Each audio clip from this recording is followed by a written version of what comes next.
राज्यात अपघाताची मालिका सुरूच आहे. तुळजापूर औसा महामार्गावर कार आणि उसाच्या ट्रॅक्टरचा असाच एक भीषण अपघात झाला आहे. या अपघातामध्ये 4 जणांचा जागीच मृत्यू झाला आहे. मृत व्यक्तींमध्ये 3 शिक्षक होते. या अपघाताची माहिती मिळताच लातूर पोलिसांनी तातडीने घटनास्थळी धाव घेऊन पुढील तपासाला सुरुवात केली आहे. लातूरमध्ये तुळजापूर औसा महामार्गावर मध्यरात्री कार आणि उसाच्या ट्रॅक्टरचा भीषण अपघात झाला. या भीषण अपघातात 4 जणांचा जागीच मृत्यू झाला आहे. अपघातात मृत्यू पावलेल्यांपैकी 3 जण जिल्हा परिषद शाळेचे शिक्षक आहेत. या अपघाताची माहिती मिळताच पोलीस तातडीने घटनास्थळी दाखल झाले. या अपघातात 4घांचा जागीच मृत्यू झाल्याने त्यांचा मृतदेह औसा येथील ग्रामीण रुग्णालयात पाठवण्यात आला.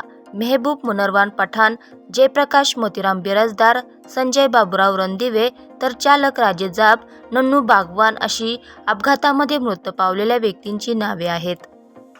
औसा तालुक्यातील शिवालीहून औसाकडे येणाऱ्या भरधाव कारने ट्रॅक्टरला जोराची धडक दिली.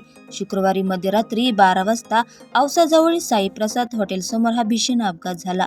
हा अपघात एवढा भीषण होता की या अपघातात कारचा पूर्णपणे चकाचूर झाला आहे. या अपघाताची माहिती मिळताच पोलीस, रुग्णवाहिका आणि आरोग्य कर्मचाऱ्यांसह स्थानिक तातडीने घटनास्थळी धाव घेतली. यानंतर गाडीतून मृतदेह बाहेर काढून ते औसा येथील ग्रामीण रुग्णालयात पाठवण्यात आले. लातूर पोलीस या अपघाताचा पुढील तपास करत आहेत.